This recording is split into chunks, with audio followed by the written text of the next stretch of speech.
अस्पताल के शांत वातावरण में वह न जाने कब तक सोती रहती अगर नर्स की मधुर आवाज़ कानों में न गूंजती। मैडम जी ब्रश कर लो, चाय लाई हूँ।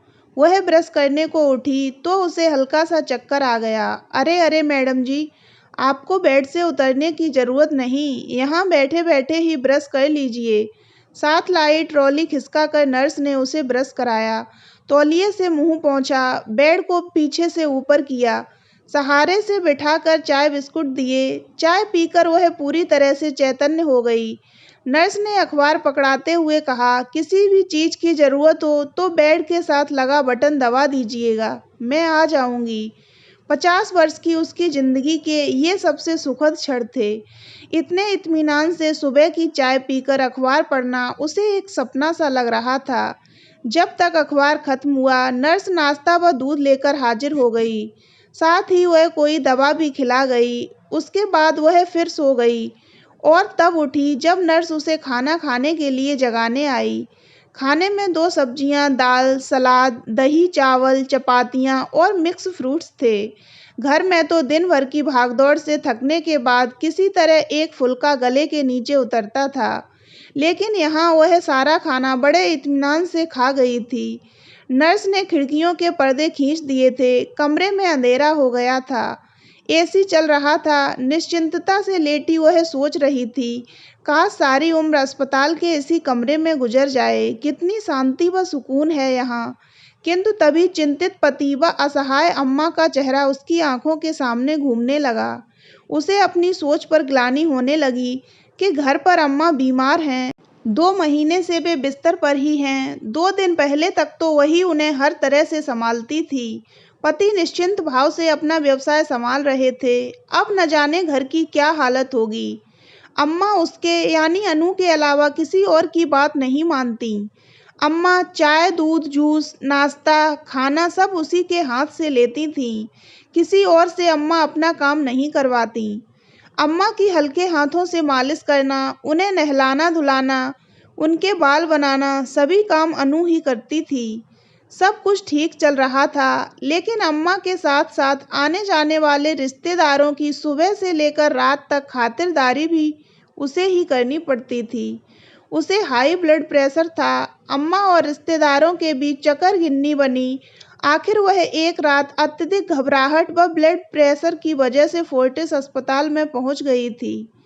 आनन-फानन उसे ऑक्सीजन लगाई गई। 2 दिन बाद एंजियोग्राफी भी की गई, लेकिन सब ठीक निकला। आर्टरीज में कोई ब्लॉकेज नहीं था। जब स्ट्रेचर पर डालकर उसे एंजियोग्राफी के लिए ले जा रहे थे, तब फीकी मुस्कान लिए पति उसके कंधे पर हाथ रखते हुए बोले, चिंता मत करना, आजकल तो ब्लॉकेज का इलाज दवाओं से हो जाता है। वह मुस्कुरा दी थी। आप व्यर्थ ही चिंता करते हैं, मुझे कुछ नहीं है। उसकी मजबूत इच्छा शक्ति के पीछे अम्मा का बहुत बड़ा योगदान रहा है। अम्मा के बारे में सोचते हुए वह पुरानी यादों में घिरने लगी थी।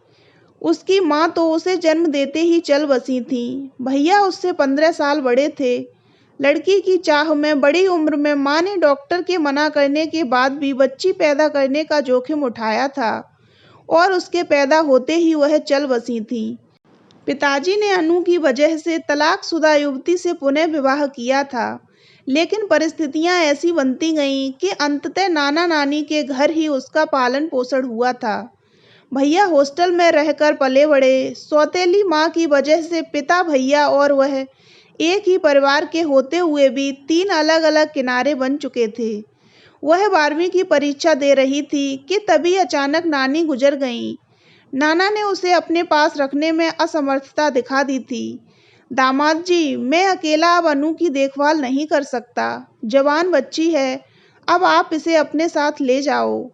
न चाहते हुए भी उसे पिता और दूसरी माँ के साथ जाना पड़ा। दूसरी पत्नी से पिता की एक नकचड़ी बेटी विभू हुई थी, जो उसे बहन के रूप में बिल्कुल बर्दाश्त नहीं कर पा रही थी। घर में तनाव का वातावरण बना रहता था, जिसका हल नई माँ ने उसकी शादी के रूप में निकालना चाहा। वह अभी पढ़ना चाहती थी, मगर उसकी मर्जी कब चल पाई थी। बचपन में जब पिता के साथ रहना चाहती थी, तब जबरन उसे नाना-नानी के घर रहना पड़ा। और जब वहाँ के वातावरण में रच बस गई तो अजनबी हो गए पिता के घर वापस आना पड़ा था। उन्हीं दिनों बड़ी बुआ की बेटी के विवाह में उसे भागदौड़ के साथ काम करते देख बुआ की देवरानी को अपने इकलौते बेटे दिनेश के लिए वह भाग गई थी।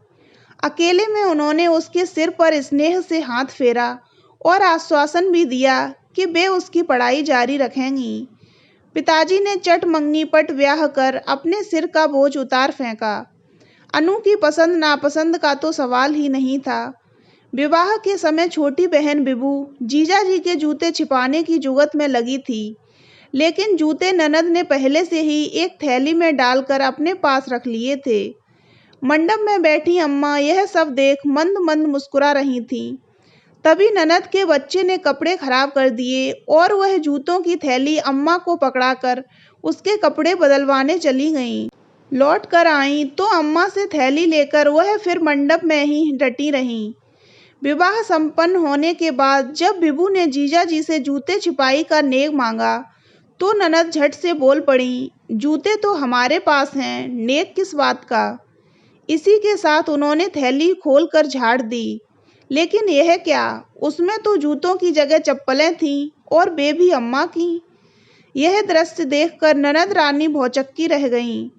उन्होंने शिकायती नजरों से अपनी अम्मा की ओर देखा तो अम्मा ने शरारती मुस्कान के साथ कंधे उचका दिए। यह सब कैसे हुआ मुझे नहीं पता, लेकिन बेटा नेक तो अब देना ही पड़ेगा। तब बिबू ने इठलाते हुए जूते पेश किए और जीजाजी से नेक का लिफाफा लिया। इतनी प्यारी सास पाकर अनु के साथ साथ वहां उपस्थित सभी लोग भी हैरान हो उठे थे। ससुराल पहुंचते ही अनु का जोर शोर से स्वागत हुआ, लेकिन उसी रात अनु के ससुर को अस्थमा का दौरा पड़ा। उन्हें अस्पताल में भर्ती करवाना पड़ा। रिश्तेदार फुसफुसाने लगे कि बहू के कदम पड़ते ही ससुर को अस्पताल में भर्ती होना पड़ा। बहू के कदम शुभ नहीं हैं। अम्मा के कानों में जब ये शब्द पड़े तो उन्होंने दिलेरी से सबको समझा दिया कि इस बदलते मौसम में हमेशा ही बाबूजी को अस्थमा का दौरा पड़ जाता है। अक्सर उन्हें अस्पताल में भर्ती कराना पड़ता है। बहू के घर आने से इसका कोई सरोकार नहीं है। अम्मा की इस जवाबदेही पर अनु उनकी कायल हो गई थी। विवाह के 2 दिन बाद बाबूजी अस्पताल से ठीक होकर घर आ गए थे और बहू से मीठा बनवाने की रस्म के तहत अनु ने खीर बनाई थी। खीर को ननद ने चखा तो एकदम चिल्ला दी, यह क्या भाभी, आप तो खीर में मीठा डालना ही भूल गईं। इससे पहले कि बात सभी रिश्तेदारों में फैलती, अम्मा ने खीर चखी और ननद को प्यार से झिड़कते हुए कहा, बिट्टू तुझे तो ज़्यादा मीठा खाने की बीमारी हो गई है। खीर में तो बिल्कुल सही मीठा डाला है। ननद को बाहर भेज अम्मा ने तुरंत खीर में चीनी डालकर उसे आंच पर चढ़ा दिया। सास के इस अपनेपन व समझदारी को देखकर अनु की आंखें नम हो आई थीं। किसी को कानो कान खबर नहीं हो पाई थी। अम्मा ने खीर की तारीफ में इतने पुल बांधे कि सभी रिश्तेदार भी अनु की तारीफ करने लगे थे। विवाह को 2 माह ही बीते थे कि साथ रहने वाले पति के ताऊजी हृदयघात से चल बसे। उनके अफसोस में शामिल होने आई मेरी माँ फुसफुसा रही थी, इसके पैदा होते ही इसकी माँ चल बसी, यहाँ आते ही 2 माह में ताऊजी चल बसे, बड़ी अभागिन है ये। तब अम्मा ने चंडी सा रूप धर लिया था। खबरदार समधन जी, मेरी बहू के लिए इस तरह की बातें की तो आप पढ़ी लिखी होकर किसी के जाने का दोष एक निर्दोष पर लगा रही हैं। भाई साहब, यानी कि अनु के ताऊजी हृदय रोग से पीड़ित थे।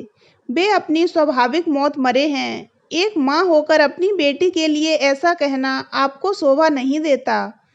दूसरी माँ ने झगड़े की जो चिंगारी हमारे आंगन में गिरानी चाही थी, वह अम्मा की वजह से बारूद बनकर माँ पिताजी के रिश्तों में फटी थी। पहली बार पिताजी ने माँ को आड़े हाथों लिया था।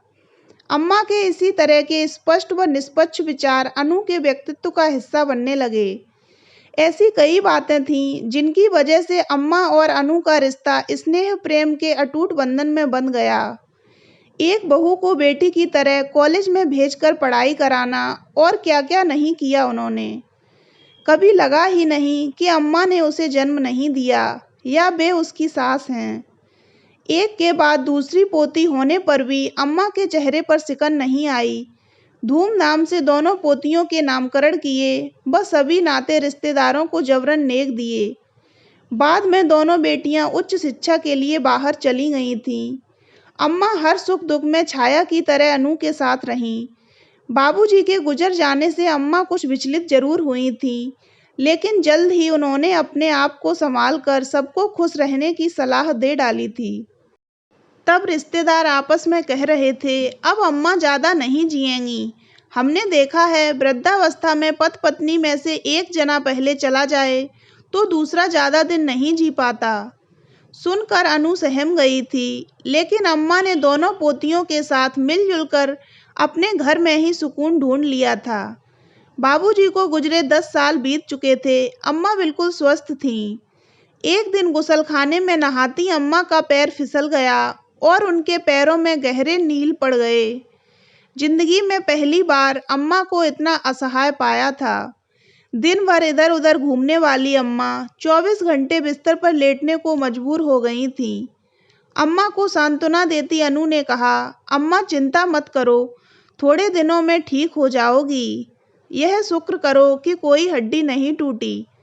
अम्मा ने सहमति में सिर हिलाकर उसे सख्ती से कहा था, बेटी मेरी बीमारी की खबर कहीं मत करना। व्यर्थ ही दुनिया भर के रिश्तेदारों मिलने वालों का आना जाना शुरू हो जाएगा। तू खुद हाई ब्लड प्रेशर की मरीज है, सबको संभालना तेरे लिए मुश्किल हो जाएगा। अम्मा की बात मान उसने व दिनेश ने किसी रिश्तेदार को अम्मा के बारे में नहीं बताया। लेकिन एक दिन दूर के एक रिश्तेदार के घर आने पर उनके द्वारा बढ़ा चढ़ाकर अम्मा की बीमारी सभी जानकारों में ऐसी फैली कि आने जाने वालों का तांता सा लग गया।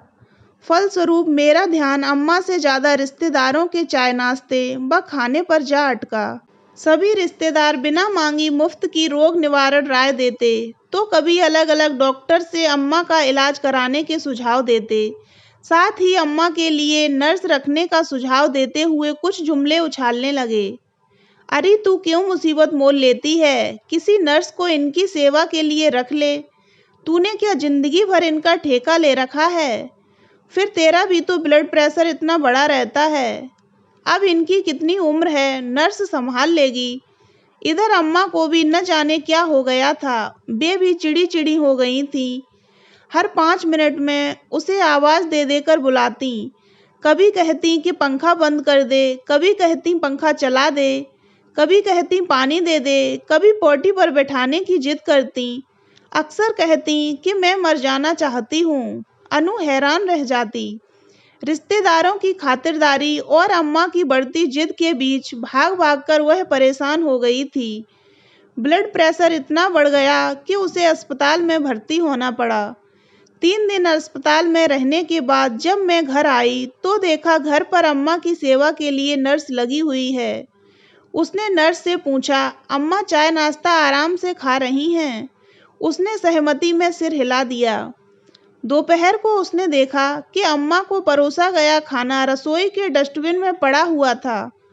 नर्स से पूछा कि अम्मा ने खाना खा लिया है, तो उसने स्वीकृति में सिर हिला दिया। यह देखकर वह परेशान हो उठी। इसका मतलब 3 दिन से अम्मा ने ढंग से खाना नहीं खाया। नर्स को उसने उसके कमरे में आराम करने भेज दिया और स्वयं अम्मा के पास चली गई। अनु को देखते ही अम्मा की आंखों से आंसू बह निकले। अवरुद्ध कंठ से वे बोली, अनु बेटी, अगर मुझे नर्स के भरोसे छोड़ देगी तो रिश्तेदारों की कही बातें सच हो जाएंगी। मैं जल्द ही इस दुनिया से विदा हो जाऊंगी। वैसे भी सब रिश्तेदार कहते हैं कि अब मैं ज़्यादा दिन नहीं जीऊँगी। 3 दिन में ही अम्मा की अस्त व्यस्त हालत देखकर अनु बेचैन हो उठी। क्या कह रही हो अम्मा? आपसे किसने कहा आप अभी खूब जियोगी?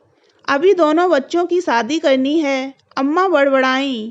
क्या बताऊं बेटी, तेरे अस्पताल जाने के बाद आने जाने वालों की सलाह व बातें सुनकर इतनी परेशान हो गई कि जिंदगी सच में एक बोझ सी लगने लगी। यह सब मेरी दी गई सलाह न मानने का नतीजा है। अब फिर से तुझसे वही कहती हूँ, ध्यान से सुन। अम्मा की बात सुनकर अनु ने उनके सिर पर स्नेह से हाथ फिराते हुए कहा, अम्मा आप बिल्कुल चिंता न करो। आपकी सलाह मानकर अब मैं अपना व आपका ख्याल रखूंगी। उसके बाद अम्मा की दी गई सलाह पर अनु के पति ने रिश्तेदारों को समझा दिया कि डॉक्टर ने अम्मा व अनु दोनों को ही पूर्ण आराम की सलाह दी है, इसलिए वे लोग बार-बार यहाँ आकर ज़्यादा परेशानी न उठाएं। साथ ही झूठी नर्स को भी निकाल बाहर कर दिया। इसका बुरा पक्ष यह रहा कि जो रिश्तेदार दिनेश व अनु से सहानुभूति रखते थे, अम्मा के लिए नर्स रखने की सलाह दिया करते थे, अब दिनेश को भला बुरा कहने लगे थे। कैसा बेटा है, बीमार माँ के लिए नर्स तक नहीं रखी, हमारे आने जाने पर भी रोक लगा दी। लेकिन इस सब का उजला पक्ष यह रहा कि 2 महीने में ही अम्मा बिल्कुल ठीक हो गईं और अनु का ब्लड प्रेशर भी छूमंतर हो गया। इस उम्र में भी आखिर अम्मा की सलाह ही फायदेमंद साबित हुई। अनु सोच रही थी, सच मेरी अम्मा जैसा कोई नहीं। तो दोस्तों, अगर आपको ये कहानी अच्छी लगी हो तो वीडियो को लाइक करें और ऐसी ही अन्य कहानियाँ सुनने के लिए हमारे चैनल को सब्सक्राइब अवश्य करें।